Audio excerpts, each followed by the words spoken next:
Alright, we're back for part two. I was saying that the prologue of Game of Thrones starts with three Night's Watch Rangers going beyond the wall, but we look at which one of them is the one in command. Is it the most experienced one? Is it the second most experienced one? Or is it the the least experienced one? And who is it? Of course, it's the least experienced ranger is in charge. And why is he in charge? Again, we talk about patriarchy and we talk about family. Waymar Royce, 18 years old, Waymar Royce, because he comes from the noble Westerosi house Royce of the Vale, with the blood of the First Men and all this. Of course, this is the person who is in charge. The youngest one with the least experience and all this is in charge. So when we talk about corporate fascism, of course we're talking about, the fascist values of family and the fascist values of bloodlines. A lot of why Waymar is so important is because of his blood and his family and his standing and his station in the world, which is of course bullshit. And George Martin starts his novel by showing how stupid an idea like this really is, by showing all three of these people getting killed because of the commands of this inexperienced kid. So who are the other two rangers? You have Garrett, who is the most experienced. He's been on so many rangings. He's lost ears and fingers and toes to frostbite. He has fought wildlings and all this. And, this Garrett, who's one of the ones who says, we should go back. We shouldn't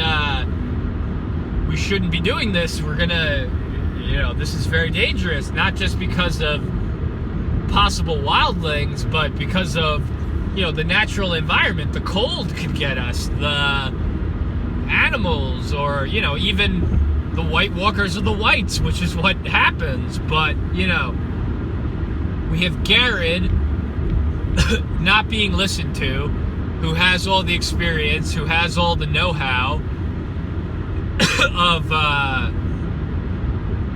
and, you could point to Garrett not being listened to by Waymar Royce, or not being in a place of command, as a great symbolism for our democratic republic being usurped.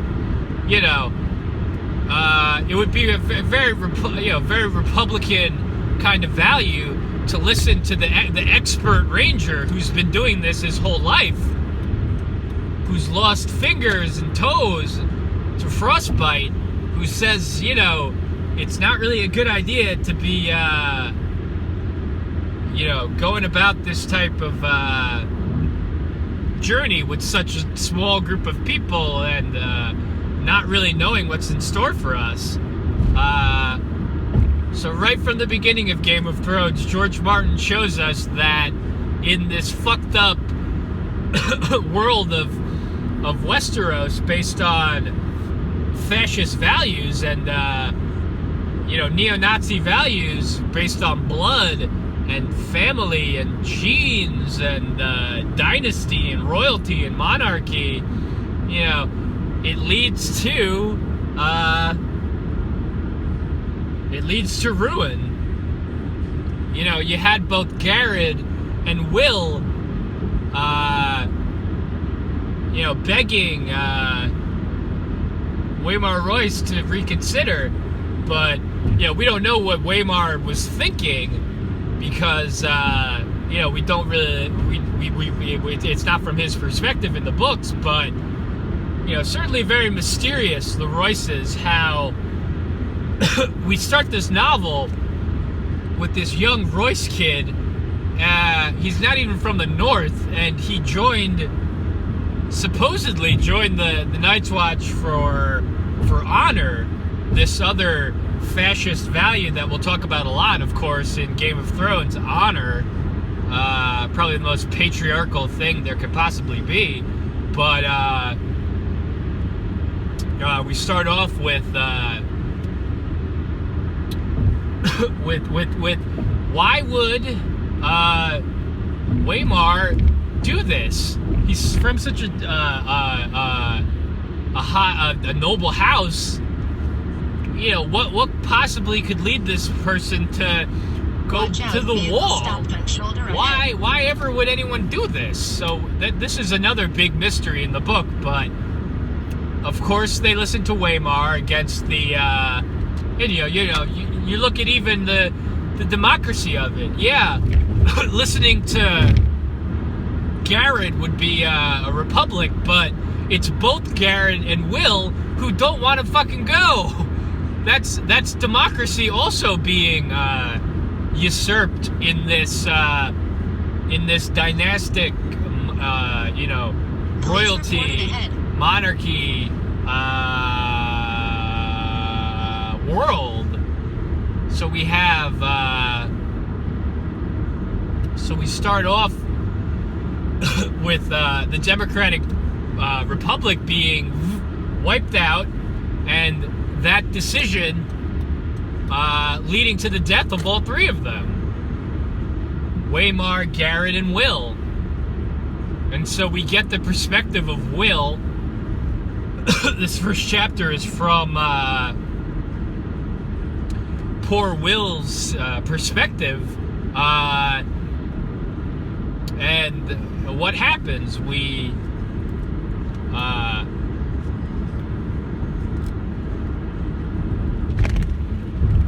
excuse me, I'm just getting some water. 1 second.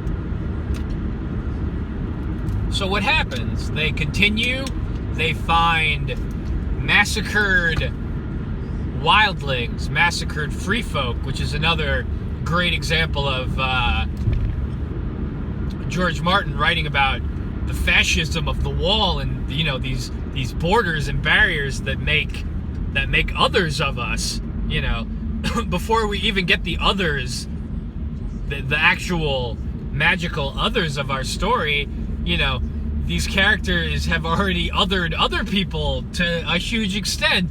The wildlings are already, the free folk have already been othered by Waymar and Will and Garrett before these Night's Watch people and these Westerosis, before we've even met a wildling, but before we've even met the personified others character of our story. So we go right into it. One of the most, I won't say obvious, but it's pretty blunt what George is doing here when talking about fascism. He literally calls these so-called enemies of our story, he sets them up as the others, as it's like you're in a sociology 101 class about the perceived other of how these fascist societies function, much like Westeros, which is definitely a corporate fascist state of Westeros. But we look at, 1 second.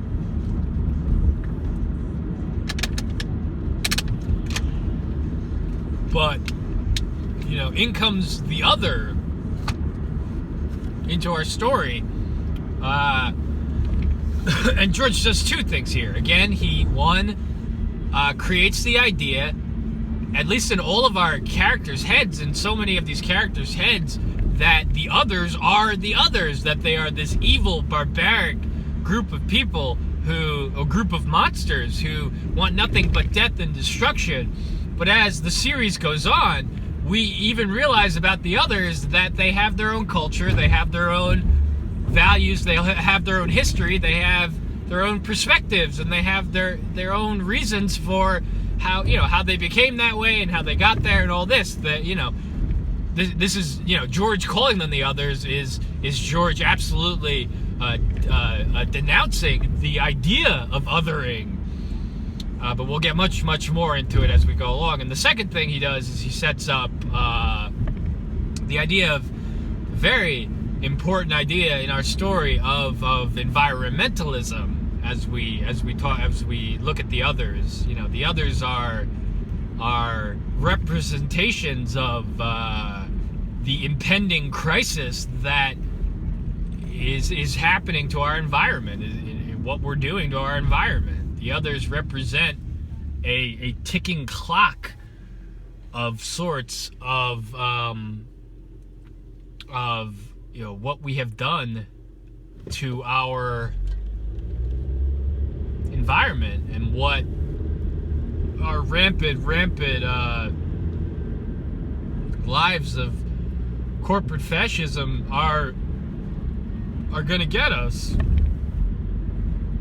You know, we think of we haven't learned about it yet, but in the prologue, but we talk about the long night, which is when the others completely took over the world, and you know, the life on Earth almost died, and all the people on Earth almost died from this environmental crisis of